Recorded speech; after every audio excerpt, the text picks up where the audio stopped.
los pasajes de la Biblia que estuvimos viendo, quiero compartir con ustedes.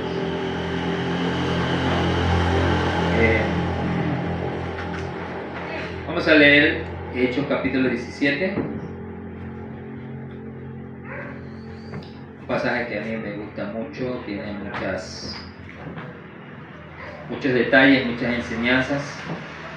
El apóstol Pablo, un hombre escogido para compartir la revelación de Dios, para revelar el misterio de Cristo, para aclarar las cosas que habían estado escondidas por muchos años. Y bien nosotros hacemos cuando estudiamos las palabras y las predicaciones que el apóstol Pablo nos dio. En esta ocasión se encuentra en la ciudad de Atenas por primera vez, llegando al lugar, un mundo totalmente entregado a la idolatría, según el contexto del capítulo 17, la segunda parte del capítulo 17. Llega a un lugar lleno de donde la gente es muy religiosa. No se puede decir que la gente no es religiosa, que no tiene fe en nada, es muy religiosa. Han edificado multitud de templos, porque hoy en día se podría contrastar con la multitud de iglesias, multitud de creencias que existen. Y en el pensamiento de la gente de la antigüedad, que creía en la existencia de muchos dioses, y que aunque no lo crean, aunque adoraban a algún tipo de dios, algún dios específico, no les gustaba de alguna manera enojar a otro dios, aunque no le adoraran. Así que habían edificado un templo a los dioses desconocidos, o sea, a los dioses que ellos no conocían, porque creían obviamente que existían más dioses que los que ellos conocían. Entonces el apóstol Pablo llega a esta ciudad, ve la multitud de templos, todos dedicados a algún dios en particular, y ve este singular templo, ¿no?, dedicado al dios desconocido. Se toma de esas palabras y dice el verso, a partir de la segunda parte del verso 23, de ese Dios, el que ustedes no conocen, al que vosotros adoráis sin conocerle, es a quien yo os anuncio. Hechos 17. Sí, y vamos a leer del capítulo 28. Dice el verso 28, porque en él vivimos y nos movemos y somos, como algunos de vuestros propios poetas también han dicho, porque el linaje suyo somos. Siendo pues linaje de Dios, no debemos pensar que la divinidad sea algo semejante al oro, o la plata, o la piedra, o escultura de arte y de imaginación de hombres. Pero Dios, habiendo pasado por alto los tiempos de esta ignorancia, ahora manda a todos los hombres en todo lugar que se arrepientan, por cuanto ha establecido un día en el cual juzgará al mundo con justicia por aquel varón a quien designó, dando fe a todos con haberle levantado de los muertos. Gracias te damos, Señor, por tu palabra. Aleluya. Amados hermanos, Pablo sin duda fue un gran hombre. En mi pensamiento considero que no ha habido un hombre singular como él, porque muchos han intentado imitarle, y en las últimas semanas que hemos estado estudiando las cartas del apóstol Pablo, ¿no?, hemos estudiado Romanos, Corintios, y nos damos cuenta cómo él tenía muchos detractores, mucha gente que trataba de socavar sus palabras, sus enseñanzas, ¿no?, porque le tenían envidia, porque querían aprovecharse del trabajo que él había hecho, un trabajo muy intenso y sobre todo un trabajo desinteresado. Y eso es algo particular que se nos ha quedado grabado en el corazón, la manera en la que Pablo trabajó. Ciertamente era un hombre entregado a la obra de Dios, no trabajaba por alguna razón egoísta o particular que él quisiera, sino porque había entendido una verdad. Y es necesario que nosotros entendamos esta verdad que Pablo entendió, porque cuando entendamos la verdad que él llevaba en su corazón, esa verdad puede movernos y puede motivarnos de la manera en como él era motivado. Un hombre que fue motivado a entregar su vida, a entregarla a la causa de Cristo, a entregar sus días. Seguramente Pablo, como muchos en su tiempo, tenía sueños y aspiraciones. Él contó en varias ocasiones y nos mostró acerca de su currículum. Él era un hombre fariseo entregado a la ley de los judíos, y ciertamente yo considero que Pablo aspiraba a alcanzar un puesto muy alto. En la línea en la que él estaba podía quizás haber llegado incluso a sumo sacerdote. Entonces era un cargo que se podía aspirar en la línea en la que Pablo estaba, como un fariseo muy muy celoso, así como él se describe. Pero sin embargo, cuando nosotros leemos sus cartas, por ejemplo en el libro de Filipenses, él dice que cuando conoció a Cristo dejó todo esto y lo tuvo por basura. Todas esas aspiraciones terrenales que él podía haber estado alojando, aspirando en su corazón, al conocer a Cristo las cambió por una aspiración mucho más grande, mucho más eterna, mucho más imperecedera.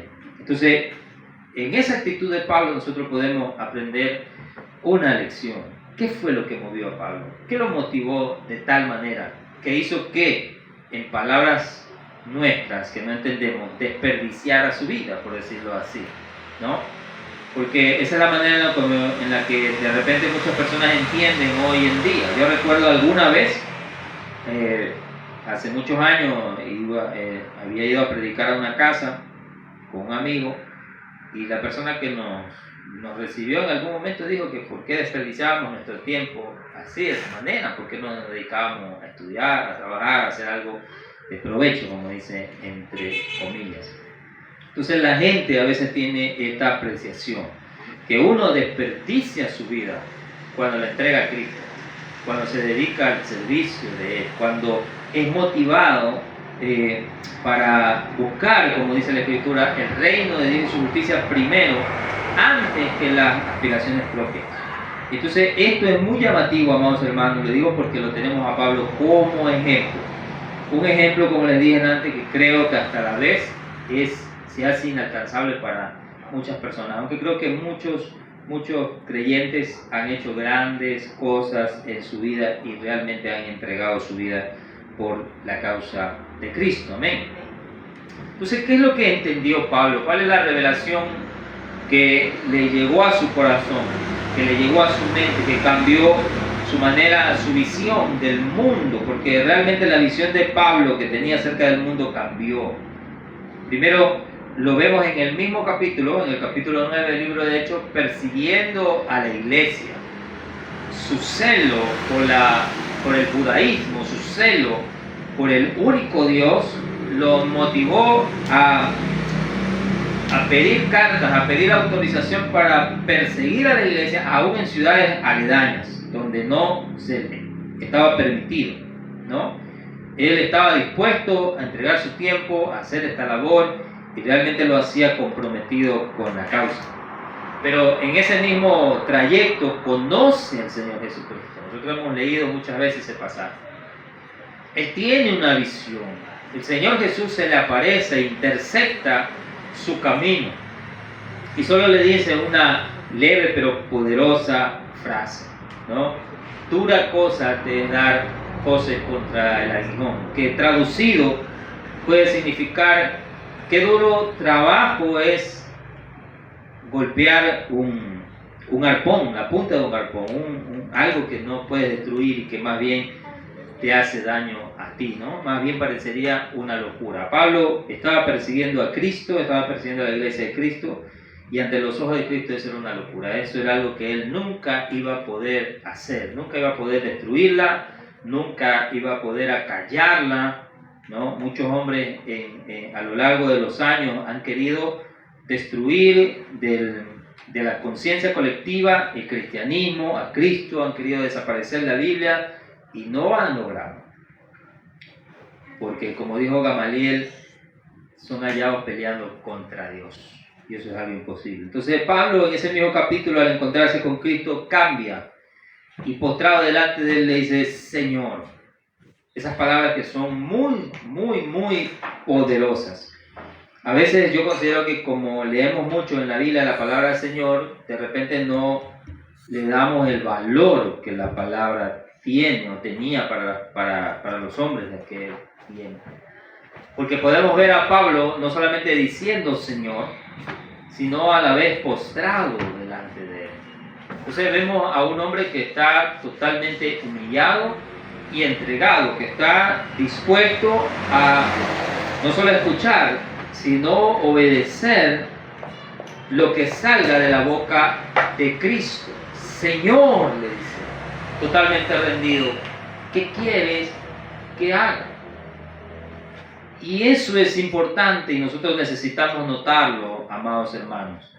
Porque Pablo lo va a referir precisamente más adelante a los Corintios y va a decir, nadie puede llamar Señor a Jesucristo si no es por el Espíritu de Dios, ¿no? El Espíritu de Cristo es el que trae esa verdadera convicción, no solo de repetir las palabras Señor, no solo de mencionarlas en nuestra boca, sino de sentirlas.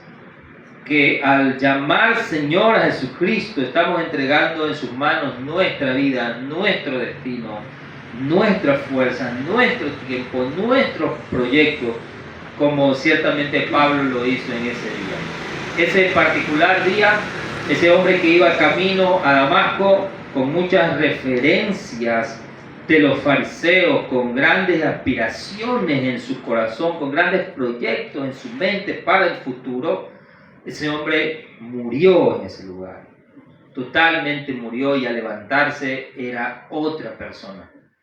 Ahora, Pablo no volvería nunca más a las personas que lo enviaron a Damasco, no regresaría hacia los fariseos. Una vez que se fue a Damasco, allí, conforme a las palabras del Señor que le dijo, entra a tal casa y espera lo que se te va a decir. De manera obediente, entró en la casa y dice la Biblia que estuvo 3 días sin comer, sin beber agua, porque esperaba.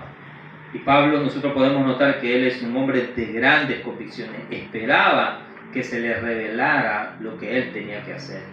Y en ese momento de intimidad tuvo una visión donde vio a Ananías, a un hombre llamado Ananías, al que él no conocía, que venía y ponía sus manos sobre sus ojos y lo sanaba.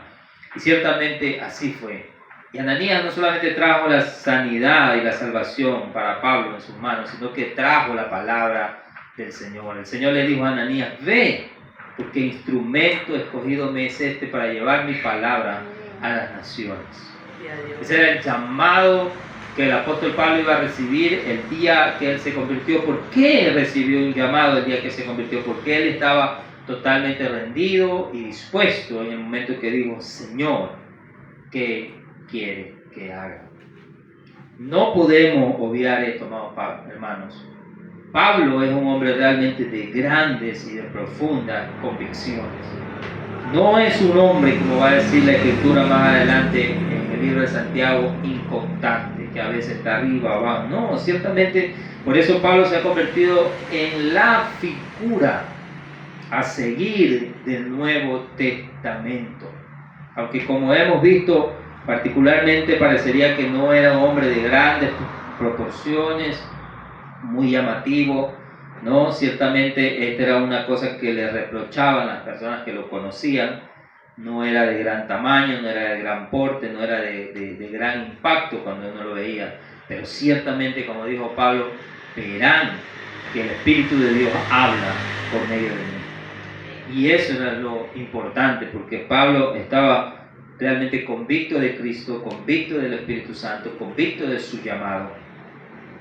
Y él entendía, pero ¿cuál es la revelación que Pablo entendía? En estas palabras, cuando habla con los atenienses, recuerden que los atenienses no son hombres creyentes, no son judíos a los que él está hablando, no son temerosos de Dios, como hemos visto, que en aquellos lugares había personas a los que se le llamaban temerosos de Dios, que eran oidores. Ellos iban a las sinagogas y oían la lectura de la Torá, de la Biblia, y entonces temían a Dios, estaban acercándose a Dios. No, estos eran hombres totalmente paganos, Era un mundo totalmente pagano, impío e idólatra. Ante ellos Pablo se para y se enfrenta y los confronta. Yo quiero que ustedes se den cuenta de esto, porque realmente esto es muy impactante. Él se para ante un mundo totalmente pagano y de trasfondo quiero que se den cuenta que no es un mundo particular como el nuestro hoy en día, en donde cada ciudad, cada país es libre de un montón de cosas que el mundo de Pablo no estaba libre. Porque recordarán que el Imperio Romano dominaba por todas esas naciones, todos esos lugares eran dominados por el Imperio Romano. Y el Imperio Romano no solamente imponía las leyes, sino que también imponían lo que la gente creía. Los romanos habían adoptado algunas creencias de los griegos, las habían adoptado, las habían sumado a sus creencias, y junto con lo que ellos creían, lo habían impuesto sobre la gente. Así que solo lo que los romanos permitían, solo lo que los romanos declaraban, solo lo que el imperio dictaminaba, solo lo que el emperador decía, era palabra divina.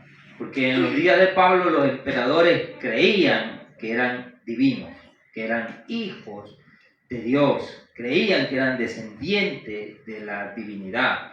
Así que Pablo no solo se está enfrentando a un grupo de gente que no piensa igual que él, no, se está enfrentando a un mundo totalmente pagano, totalmente idólatra, cuyo corazón está entregado a los dioses y a los templos que han edificado.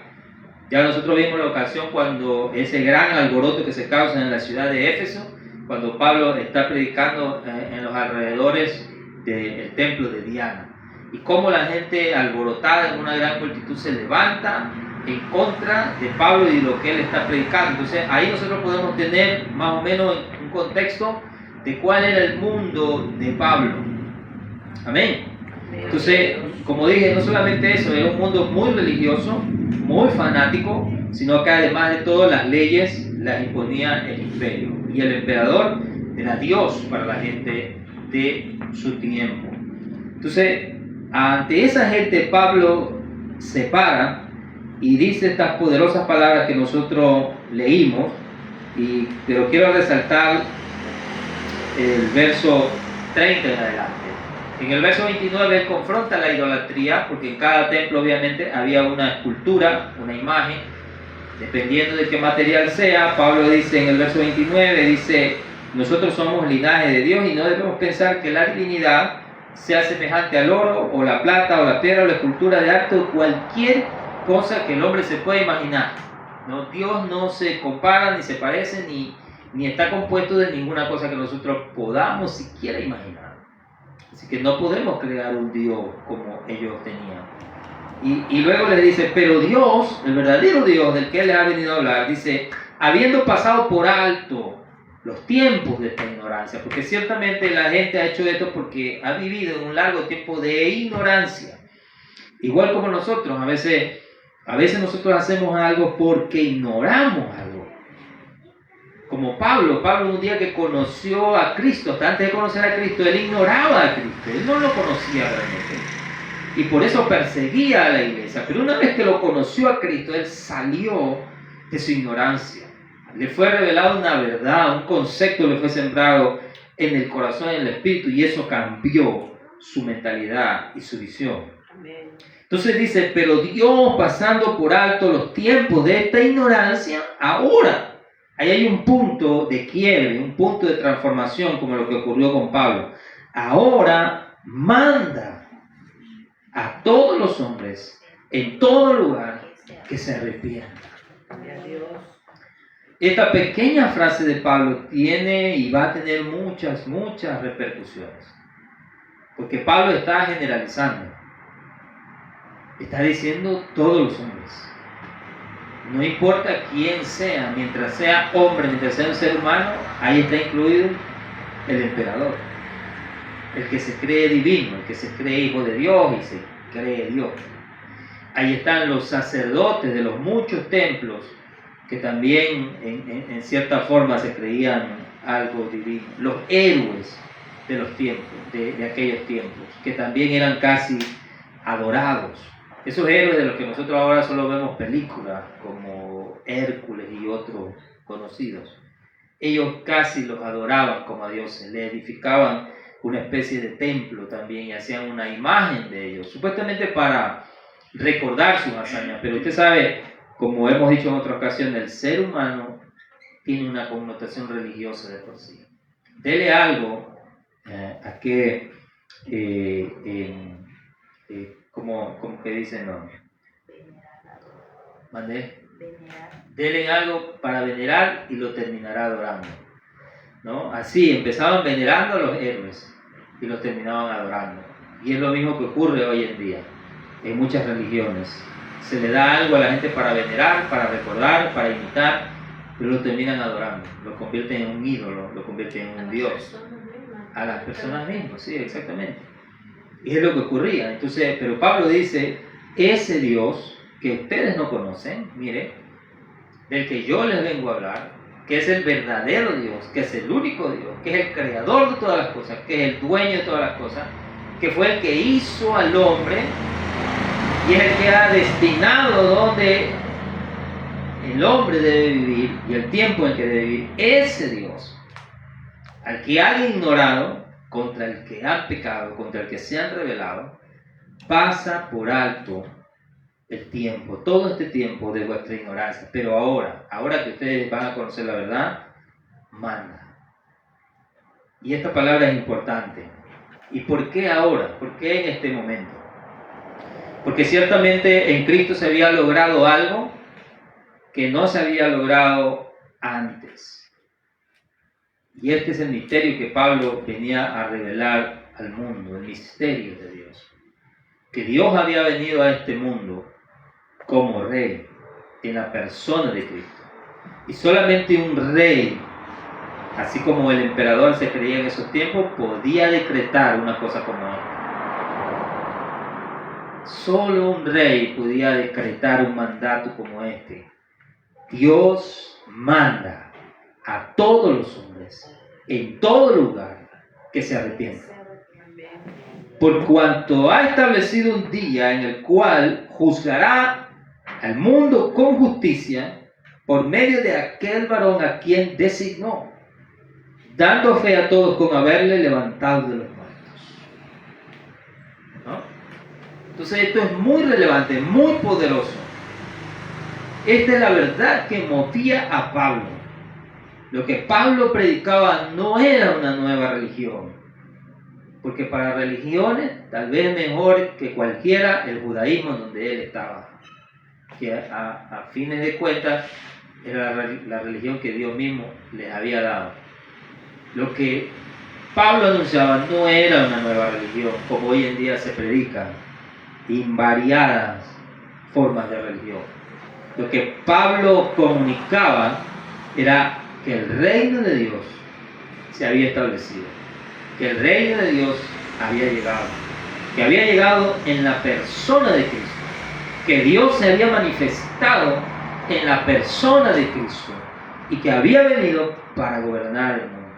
Y por cuanto Él había subido al trono, ahora empezaba a dar decretos a los hombres y les mandaba a todos, sin excepción, a que se arrepientan y se vuelvan a Él y le sirvan. Entonces, cuando usted y yo vemos a Pablo, no vemos a un predicador de religión. Él es un mensajero. Y esa es la palabra con la que siempre nosotros mencionamos. Claro, nosotros hablamos en la Biblia del Evangelio, porque la palabra Evangelio significa un mensaje bueno, un buen mensaje, las buenas nuevas y cosas como esa. Por lo tanto, aquel que proclama, vamos a utilizar la palabra proclamar, que viene a ser lo mismo que predicar, pero a veces cuando se dice predicar, uno ya piensa como en otras cosas. A veces las palabras se hacen tan familiares, de tanto repetirlas y mencionarlas, que le perdemos el significado original. Pablo proclama el mensaje. Él proclama el Evangelio y por lo tanto, él se convierte en un evangelista, que es un proclamador del Evangelio. Y esa es la palabra con la cual nosotros nos conocemos, ¿no? Como la gente conoce a los creyentes, los evangelistas. Y así que no deberíamos tomar esta palabra como un título sin significado, porque un evangelista es verdaderamente un hombre que proclama el evangelio. Él es el portador, el que anuncia la buena noticia, las buenas nuevas de salvación, como le dijeron los ángeles a los pastores cuando nació Cristo. He aquí les traemos buenas nuevas de salvación, que ha nacido en la ciudad de Belén el Salvador, el Hijo de Dios. Amén. Esa noticia tenía mucha relevancia, no por el nacimiento del niño, sino porque era el nacimiento del rey, como lo dijeron los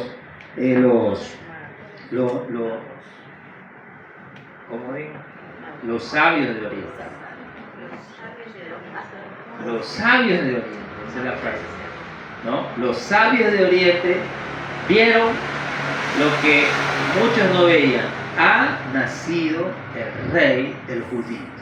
Así lo proclamaron ellos, ¿no? Entonces no era simplemente el nacimiento de un niño divino, de un niño enviado por Dios, no, era el nacimiento del rey esperado por largos años, por largos siglos, ¿no?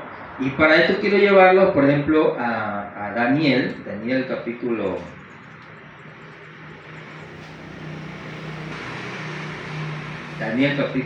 2. Allí nosotros podemos encontrar el sueño de Nabucodonosor. ¿Ustedes saben cuál es el sueño de Nabucodonosor? Él sueña con una imagen muy alta, compuesta desde la cabeza por oro, pasando al pecho por plata, luego al estómago por bronce, luego las piernas de hierro y los pies abajo de barro. Cuando leemos esto, la mayoría interpreta que las piernas o el último reino son los romanos, porque siempre en Daniel nosotros podemos encontrar que Daniel habla de 4 reinos. Más adelante él va a hablar de 4 bestias. ¿Por qué no una más? Él solo habla de 4 bestias, y la última es la que tipifica a los romanos o apunta a los romanos. En la imagen también se habla de 4 elementos. Solamente queda un final que está en los pies, que hasta el día de hoy nadie se pone de acuerdo quiénes son. Pero ciertamente el último reino de las piernas es de los romanos. Y a mí me llama mucho la atención porque en el verso 34, el capítulo 2, Daniel dice: estabas mirando hasta que una piedra fue cortada, no con mano, e hirió a la imagen en sus pies de hierro y de barro cocido, y los desmenuzó. Y entonces fueron desmenuzados también el hierro, el barro cocido, el bronce, la plata, el oro, y fueron como tamo de la era del verano, y se los llevó el viento sin que de ellos quedara rastro alguno. Mas la piedra que hirió a la imagen fue hecha un gran monte que llenó toda la tierra. Y luego va a dar la interpretación, y en el verso 44, una vez que ha interpretado los reinos, mire lo que él dice. A mí me llama la atención la primera frase, dice: y en los días de estos reyes. Dice: el Dios del cielo levantará un reino que no será jamás destruido, ni será el reino dejado a otro pueblo. Desmenuzará y consumirá a todos estos reinos, pero él permanecerá para siempre. Y de la manera que viste que del monte fue cortada una piedra, no con mano, la cual desmenuzó el hierro, el bronce, el barro, la plata y el oro, el gran Dios ha mostrado al rey lo que ha de acontecer en lo porvenir, y el sueño es verdadero y fiel su interpretación. En los días de estos reyes. No quiero ser dogmático. Dogmático es cuando una persona se enfoca, se encierra en algo. No, esto es así, sancochado y no. Porque ciertamente la imagen nos habla de los pies de barro mezclados con hierro, como les dije. Todavía la gente no se pone de acuerdo en a quién señalan esos reinos. Pero como les dije, Daniel siempre habla de 4 reinos. Y ciertamente Jesucristo vino en los días en que los romanos estaban en su apogeo, en que los romanos eran quienes gobernaban. Y según Daniel, los romanos vienen a ser el último reino. Como les dije más adelante en el capítulo 7, cuando va a hablar de las 4 bestias, se dice que después que aparece la última bestia, entonces estas bestias son echadas al lago de fuego. En el capítulo 7, mire, precisamente en el verso 8, luego que ya ha mencionado a las bestias, y justamente la última bestia, en el verso 7, la última bestia tiene 10 cuernos. Así que de alguna manera los 10 cuernos pertenecen a la última bestia, de tal forma que los 10 dedos o los pies de la estatua pertenecen a las piernas de hierro. Así que son parte del mismo reino. Pero dice el verso 8, mientras yo contemplaba los cuernos, he aquí otro cuerno pequeño salía entre ellos, delante de él fueron arrancados 3 cuernos de los primeros, y aquí que este cuerno tenía ojos como de hombre y una boca que hablaba grandes cosas. Dice el verso 9, y estuve mirando hasta que fueron puestos tronos. Y se sentó un anciano de días, cuyo vestido era blanco como la nieve, y el pelo de su cabeza como lana limpia, su trono llama de fuego, y las ruedas del mismo fuego ardiente, y un río de fuego procedía y salía delante de él. Millares de millares le servían, millones de millones asistían delante de él. El juez se sentó, los libros fueron abiertos, y entonces miraba, a causa del sonido de las grandes palabras que hablaba el cuerno, miraba hasta que mataron a la bestia. Su cuerpo fue destrozado, entregado para ser quemado en el fuego. Había también quitado a las otras bestias su dominio, pero les había sido prolongada la vida hasta cierto tiempo. Y dice, miraba yo en la visión de la noche, y he aquí, con las nubes del cielo venía uno como hijo de hombre, que vino hasta el anciano de día, le hicieron acercarse delante de él, y le fue dado dominio, gloria y reino, para que todos los pueblos, naciones y lenguas le sirvieran. Su dominio es dominio eterno, que nunca pasará, y su reino, uno que no será destruido. ¿Verdad que en este capítulo Daniel está hablando de la misma piedra de la que habló en el capítulo 2? Se trata del mismo, un reino de Dios con el dominio sobre todo el mundo, que va a suplantar a los reinos de este mundo, que va a hacerse grande, va a extenderse por los confines de la eternidad, que nunca será destruido. Y aquí se menciona al rey, uno, dice, como hijo de hombre que viene entre las nubes. Uno como hijo de hombre que viene entre las nubes. Y ahora vayamos un momento a Apocalipsis. Esto ya lo vimos cuando estudiamos el Apocalipsis, pero vamos a Apocalipsis 5.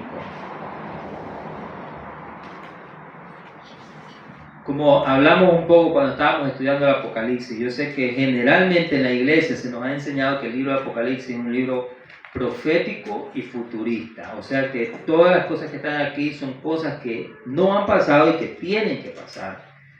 Pero yo les dije, es imposible leer estos capítulos y no darse cuenta de la conexión. Esto, por lo menos lo que está en el capítulo 5, no es algo que va a pasar. Considero yo que es algo que ya ocurrió. Y vamos a leer por qué. El verso, en el capítulo 4 se nos muestra la sala del trono y se nos muestra a Dios sentado. Tal y como lo vimos en Daniel. Primero muestra al anciano, ¿no es cierto? El anciano de día sentado en su trono nos muestra su gloria y a él juzgando a la bestia, y luego se ve venir al Hijo del Hombre entre las nubes. Y luego que vemos en el capítulo 5 y dice, y vi en la mano derecha del que estaba sentado en el trono, este es el anciano, un libro escrito por dentro y por fuera, sellado con 7 sellos, y vi a un ángel fuerte que pregonaba a gran voz, ¿quién es digno de abrir el libro y desatar sus sellos? Y ninguno, ni en el cielo, ni en la tierra, ni debajo de la tierra, podía abrir el libro, ni aún mirarlo.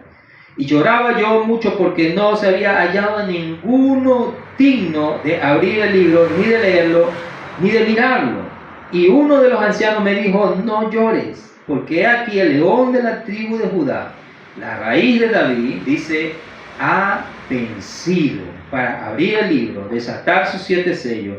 Y dice, y miré y vi que en medio del trono, miren esto es llamativo, en medio del trono y de los 4 seres vivientes y en medio de los ancianos estaba en pie un cordero como inmolado, que tenía 7 cuernos y 7 ojos, los cuales son los 7 espíritus de Dios enviados por toda la tierra. Y vino y tomó el libro de la mano derecha del que estaba sentado en el trono, y cuando hubo tomado el libro, los 4 seres vivientes, los 24 ancianos, se postraron delante del cordero. Todos tenían arpas y copas de oro llenas de incienso, que son las oraciones de los santos, y cantaban un nuevo cántico diciendo, digno eres de tomar el libro y de abrir sus sellos, porque tú fuiste inmolado y con tu sangre nos has redimido para Dios y de todo linaje y lengua y pueblo y nación, y nos has hecho para nuestro Dios reyes y sacerdotes, y reinaremos sobre la tierra. Qué maravilloso. ¿Qué es lo que estamos viendo aquí? Estamos viendo la entronación de Cristo. La entronación, esa entronación que nosotros vemos al final del Evangelio de Mateo. Veamos Mateo capítulo 28. La entronación de Cristo. Ya vimos en Daniel que el Hijo del Hombre viene con las nubes, ¿no es cierto? ¿Hacia dónde viene? A veces la gente piensa que Él viene hacia nosotros, pero según la visión, Daniel está en la sala del trono. Él está viendo el trono del anciano y de repente ve venir con nubes a uno como hijo de hombre. Este se acerca a la sala del trono y allí delante del anciano le es entregado a él el dominio, ¿no? Lo vimos en Apocalipsis y luego vemos el libro de Mateo en el capítulo 28 que nos dice de esta manera.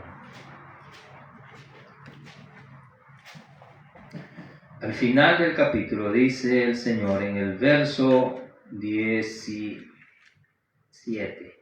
Aquí están los discípulos. Vamos a leer el verso 16 porque está en un monte. Dice, pero los 11 discípulos se fueron a Galilea, al monte donde Jesús les había ordenado. Y cuando le vieron, le adoraron. Le adoraron, no le veneraron, ahora sí le adoraron porque Él realmente es divino. Pero algunos dudaban, dice, y Jesús se acercó y les habló diciendo, mire estas palabras, toda potestad me es dada en el cielo y en la tierra. Por tanto, id y haced discípulos a todas las naciones, bautizándoles en nombre del Padre, del Hijo y del Espíritu Santo, enseñándoles que guarden todas las cosas que os he mandado, y aquí yo estoy con vosotros todos los días hasta el fin del mundo. Toda potestad me es dada en el cielo y en la tierra. Jesús ha recibido toda potestad. Es la misma visión que Daniel ve en el capítulo 2, la roca que se expande y llena toda la tierra. El Hijo del Hombre que recibe un trono imperecedero y eterno, todo dominio sobre toda la tierra, toda potestad y toda autoridad. Y cuando nosotros vemos el libro de Hechos, capítulo 1, ¿qué vemos nosotros allí en Hechos, capítulo 1, en el verso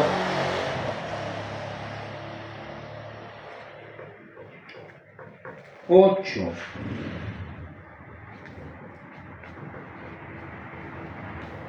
Aquí está el Señor dando sus últimas proclamaciones a los discípulos y dice, pero recibiréis poder cuando haya venido sobre vosotros el Espíritu Santo y me seréis testigos en Jerusalén, en toda Judea, en Samaria, hasta el último de la tierra. Y dice, y habiendo dicho estas cosas, viéndolo ellos, fue alzado y le recibió, ¿qué cosa? Una nube que le ocultó de sus ojos. Y estando ellos con los ojos puestos en el cielo, entre tanto que él se iba, he aquí se pusieron junto a ellos 2 varones con vestiduras blancas, los cuales también le dijeron, varones galileos, ¿por qué estáis mirando al cielo? Este mismo Jesús que ha sido tomado de vosotros al cielo, así vendrá como le habéis visto. Irás. ¿En qué se fue Jesús? En las nubes. ¿Cómo lo vio Daniel llegando al trono? En las nubes. Uno como hijo del hombre que vino con las nubes, se acercó al trono, y lo vemos en el capítulo 5 de Apocalipsis, donde se le dice, vi un cordero como inmolado. La palabra inmolado apunta al sacrificio de Cristo, lo que había pasado en la cruz, porque ciertamente creemos y sabemos que el Señor llevó sus marcas al cielo. sus manos horadadas, su costado traspasado, su frente con las marcas de la espina, su espalda con los azotes, son marcas eternas. Él es el Cordero inmolado, pero que por causa de esa inmolación se hizo digno de sentarse en el trono, digno de recibir todo dominio. Como dijo Pablo, esta es la visión que cambió la mentalidad de Pablo cuando dice el pasaje que leímos a los atenienses: Dios ahora manda. ¿Por qué manda? Porque ha señalado un día en el que juzgará al mundo con justicia por medio de aquel varón del cual le dio señales, resucitándolo de entre los muertos. La resurrección de Cristo es la señal de que Él es digno, porque quien lo resucitó fue Dios. Dios lo resucitó y lo resucitó para vivir eternamente. Esta es una resurrección mucho diferente a las resurrecciones que nosotros podemos encontrar en la Biblia. La de Eliseo, la de Elías, incluso las 3 resurrecciones que Cristo hizo, es distinta. Porque todos los resucitados resucitaron para vivir y luego volver a morir. Pero Cristo resucitó para vivir eternamente. Y su cuerpo al vivir fue transformado. Lo resucitó Dios. Lo resucitó para recibir el reino, para recibir en sus manos todo dominio y toda potestad. Es la proclamación de un rey. Por eso en Mateo, cuando leímos, el Señor que le dice a los discípulos: toda potestad me ha sido dada en el cielo y en la tierra. Por tanto, dice el Señor, y proclamar. Y así convierte a sus discípulos en mensajeros de esta buena noticia. Una palabra que utiliza Pablo se me fue ahorita en qué carta, es la palabra heraldo. El heraldo era el mensajero del rey. Era el hombre que llevaba la noticia, que iba delante del rey, que anunciaba que el rey llegaba, que el rey venía. Miren Romanos capítulo 1, este es un pasaje que leímos el otro día. Romanos capítulo 1, el verso 1 en adelante. Aquí está puesto como un saludo, pero este es un saludo muy especial, que no se parece a los saludos más simples de las otras cartas. Pablo, siervo de Jesucristo, miren las palabras: llamado a ser apóstol, apartado para el evangelio de Dios, que él había prometido antes por sus profetas en las santas escrituras, acerca de su Hijo, nuestro Señor Jesucristo, que era del linaje de David según la carne, y que fue declarado Hijo de Dios con poder según el Espíritu de Santidad, por la resurrección de entre los muertos, y por quien recibimos la gracia y el apostolado para la obediencia a la fe en todas las naciones por amor de su nombre. ¡Qué maravillosa palabra! Esta es una teología increíble del apóstol Pablo. Nos hace un resumen de las convicciones que lo mueven a él. ¿Qué llevaron a este hombre a caminar largos trechos, kilómetros? A padecer todas las cosas que él nos cuenta que padeció, los naufragios, todos los pesares. ¿Solo por qué? ¿Por predicar una nueva religión? ¿Por llevar una verdad semi-judía al mundo? No. Pablo era el enviado de Dios, que es lo que significa un apóstol.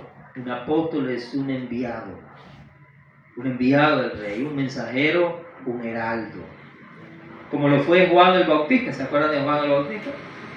Juan el Bautista fue el mensajero de Cristo, el que anunciaba la venida del Señor. Y quiero llevarlos a Isaías capítulo 40, donde nosotros podemos encontrar un versículo de donde toma Juan el Bautista su llamado. Y esto es muy importante porque aquí se encuentra la palabra evangelio. Como dije, la palabra evangelio, ¿qué significa? Buenas nuevas. buenas noticias. Capítulo 40 de Isaías. Dice el verso 1, consolaos, consolaos, pueblo mío, dice vuestro Dios. Hablad al corazón de Jerusalén, decidle a voces que su tiempo es ya cumplido, que su pecado es perdonado, que doble ha recibido de la mano de Jehová por todos sus pecados. Y dice, voz que clama en el desierto, preparad camino a Jehová, enderezad calzada en la soledad a nuestro Dios. Todo valle sea alzado y bájese todo monte y collado, y lo torcido se enderece y lo áspero se allane, y se manifestará, mire estas palabras, se manifestará la gloria de Jehová, y toda carne juntamente la verá, porque la boca de Jehová ha hablado. Voz que decía, da voces. Y yo respondí, ¿qué tengo que decir a voces? Que toda carne es hierba y toda su gloria como flor del campo. La hierba se seca, la flor se marchita, porque el viento de Jehová sopló en ella. Ciertamente como hierba es el pueblo, sécase la hierba, marchítase la flor, mas la palabra del Dios nuestro permanece para siempre. Y este es el mensaje: súbete sobre un monte alto, anunciadora de Sión. Levanta fuertemente tu voz, anunciadora de Jerusalén, levántala, no temas. Di a las ciudades de Judá, ved aquí al Dios vuestro. Amén, gloria a Dios. Porque he aquí Jehová el Señor vendrá con poder, y su brazo señoreará. He aquí que su recompensa viene con él, y su paga delante de su trono. Como pastor apacentará su rebaño, en su brazo llevará los corderos, y en su seno los llevará, y pastoreará suavemente a las recién paridas. ¿Cuál es el mensaje del mensajero? El mensajero es un evangelista, y él proclama un evangelio, un mensaje. Pero ¿cuál es el mensaje? Ved aquí al Dios vuestro. Y eso nos hace una conexión con Juan el Bautista cuando vio a Jesús, cuando dice el Evangelio de Juan, y vio Juan a Jesús y dijo, he aquí el Cordero de Dios. Y se manifestará la gloria de Jehová, y toda carne justamente la verá. ¿Qué es lo que estaban pensando cuando leían este versículo? ¿Se acuerdan cuando leímos el libro de Ageo y ese versículo tan repetido y tan conocido que dice la gloria postrera de esta casa será mayor que la primera? Y entendimos que se refería no a que la casa iba a ser gloriosa, sino que la gloria de Jehová iba a venir a ella, a esa casa tan pequeña, tan humilde en comparación con el templo de Salomón, que era lleno de oro y de cosas. Esta casa era más humilde, pero en esta casa iba a entrar Cristo. La gloria de Jehová se manifestará, y toda carne juntamente la verá. Era Cristo el que iba a entrar, era Cristo el que iba a venir, era Dios en la persona de Cristo. Por eso el mensaje dice, ved aquí al Dios vuestro. Este es tu Dios, Israel. Ahora vayan conmigo al capítulo 52 de Isaías, porque esta es parte del mensaje.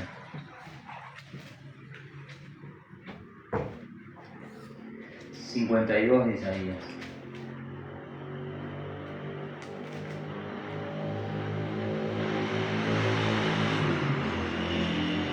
Es un pasaje que Pablo lo toma y lo hace reflexionar. Y dice el verso 6, por tanto mi pueblo sabrá mi nombre por esta causa en aquel día, porque yo mismo que hablo, he aquí, estaré presente. Mire este maravilloso.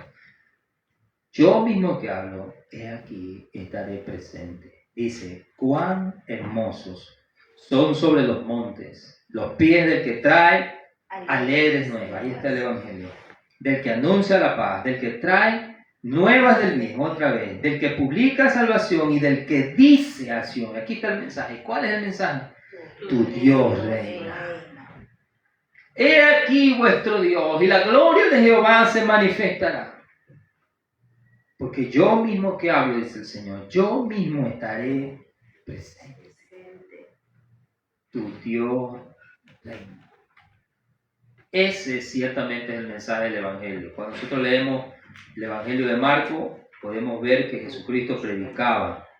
¿Y qué era lo que Jesucristo predicaba? Arrepentíos, porque el reino de los cielos se ha acercado. Pero como dijo Jesucristo, este no era un reino parecido al reino de los hombres. No. Este era un reino que venía en Él. Cristo no venía a imponer su ley sobre los romanos, sobre la gente, a tomar el trono de David en la tierra. Él no venía a convertir a Israel en una nación muy alabada. El reino de Dios venía en Él, en su interior. De tal manera que todo el que creyera en Él se convertiría en parte de ese reino. Como le dijo al fariseo en el capítulo 3 de Juan, se me fue el nombre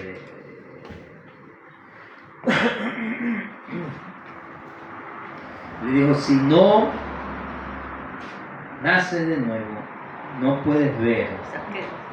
No era Zaqueo. Nicodemo. Si no naces de nuevo, no puedes ver el reino de los cielos. Y si no naciere del agua, el Espíritu, no puedes entrar en el reino. Era lo que Jesús proclamaba, el reino. Sí, ciertamente, pero el reino no era algo físico. El reino estaba en Él. Y había necesariamente que nacer de nuevo para poder verlo, porque el reino tiene que experimentarse ciertamente. Pero el reino se experimenta en Cristo. Y estas palabras deben estar grabadas en nuestro corazón. Porque Pablo las menciona muchas veces en sus cartas.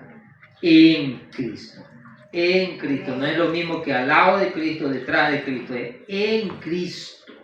O sea, incluido dentro de Él. Lo que le dijo a los discípulos. Si me amáis, guardaré mi mandamiento, yo vendré a ustedes y haré morada en su corazón. Y yo estaré en ustedes, y el Padre estará en mí, y el Padre estará en ustedes, y ustedes estarán en el Padre. Es una inclusión, una entrada al reino de Dios, pero es un reino no físico. Como dijo Jesús, nadie podrá decir del reino, he aquí, y verlo, que ahí está, porque no es así. No es la forma en la que se verá el reino de Dios, pero convicto y convencido de lo que se estaba formando no era una nueva religión, sino el reino. De tal manera que incluso los judíos tenían que en parte abandonar su religiosidad para entrar al reino. ¿Cómo Dios les iba a quitar una religión a los judíos para darles otra? ¿Acaso lo que Dios les había dado no era ya perfecto? Si nosotros sabemos que todo lo que Dios da es bueno. No les estaba quitando su religión para darles otra. Los estaba llamando a formar parte de su reino, juntamente con el resto de las naciones. Porque este rey no iba a ser solamente rey de Israel como David, del cual era hijo. Él iba a ser el rey de todas las naciones. Y fue declarado hijo de Dios, o sea, fue declarado rey cuando murió y cuando resucitó. Eso es lo que leímos, lo que dijo el apóstol Pablo. Declarado hijo de Dios con poder mediante el Espíritu Santo por la resurrección. Cuando Él resucitó fue declarado hijo de Dios con poder, ahora sí con autoridad. Vamos a leer un último pasaje en Salmos 2, perdón. Un pasaje que hemos leído muchas veces.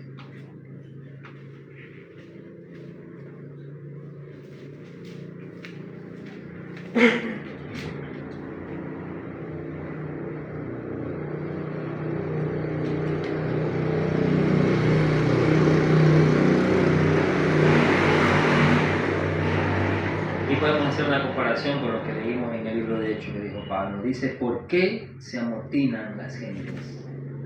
¿Y por qué los pueblos piensan cosas vanas? Se levantarán los reyes de la tierra y sus príncipes consultarán unidos contra Jehová y contra su ungido, diciendo, rompamos sus ligaduras y echemos de nosotros sus cuerdas. Pero el que mora en los cielos se reirá el Señor se burlará de ellos. Y luego hablará a ellos en su furor y los turbará con su ira. Pero yo he puesto mi rey sobre Sión, mi santo monte. Y dice, yo publicaré el decreto. Jehová me ha dicho, mi hijo eres tú, yo te engendré hoy, pídeme y te daré por herencia a las naciones. Y como posesión tuya a los confines de la tierra, los quebrantarás con vara de hierro, como vasija de alfarero, los desmenuzarás. Ahora pues, oh reyes, sed prudentes, admitid amonestación, jueces de la tierra, servid a Jehová con temor y alegraos con temblor y honrad al Hijo, para que no se enoje y perezcáis en el camino, pues inflama de pronto su ira, pero bienaventurados todos los que en él confían. El Señor ha declarado, Él ha puesto a su rey en Sion, en Jerusalén, sobre el monte sobre el cual Jesucristo fue crucificado. Si ustedes se acuerdan, hace un tiempo vimos un video sobre la crucifixión de Cristo y en forma de burla, aunque los romanos se estaban burlando de Cristo, coronándole, poniéndole una capa, dándole un cetro, diciéndole, oh rey de los judíos, era Dios el que se estaba burlando de ellos. Y Dios estaba coronando a su rey en el monte de Sion, en la cruz. Lo estaba convirtiendo en el rey del mundo. Ellos no lo sabían, no lo vieron, como dice la Escritura, porque si lo hubieran sabido, no lo hubieran matado. Pero Dios estaba burlando de ellos y estaba convirtiendo a Jesús en el rey soberano de todas las naciones. Lo estaba entronando en la cruz, en su monte santo, en Sion. Ahí lo estaba coronando y daba el decreto.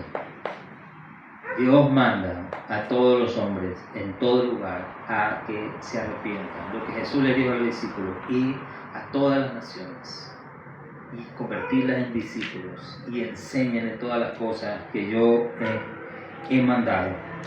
Y tomo una frase del apóstol Pablo que lo leímos en Romanos. Dice, por quien recibimos la gracia y el apostolado para la obediencia a la fe en todas las naciones por amor de su nombre. Esto es lo que proclamamos y esto es lo que buscamos de la gente, la obediencia a la fe. La obediencia a la fe en lo que Cristo hizo, la obediencia a la fe en que Dios lo ha convertido en rey, la obediencia a la fe en que Cristo es el único rey soberano y salvador. Ahora se puede imaginar lo que Pablo se estaba enfrentando. Pablo se enfrentaba al mundo pagano, a la idolatría de la gente, al poder del emperador, a una posible muerte, y así sucedió. Tanto él como muchos fueron muertos por declarar que otro era el verdadero Hijo de Dios y era el único rey. ¿Acaso eso no fue lo que los fariseos le decían a Pilato cuando lo llevaron? Este se hace llamar rey, dice. Si tú eres amigo de César, condénalo. Utilizaban las mismas leyes de Roma para manipular a Pilato para que mate a Cristo. Porque ciertamente no consideraban al emperador rey. Pero como querían matar a Cristo, lo manipularon con esas cosas. Pero esa era la creencia de los días. No podía existir otro rey aparte del emperador.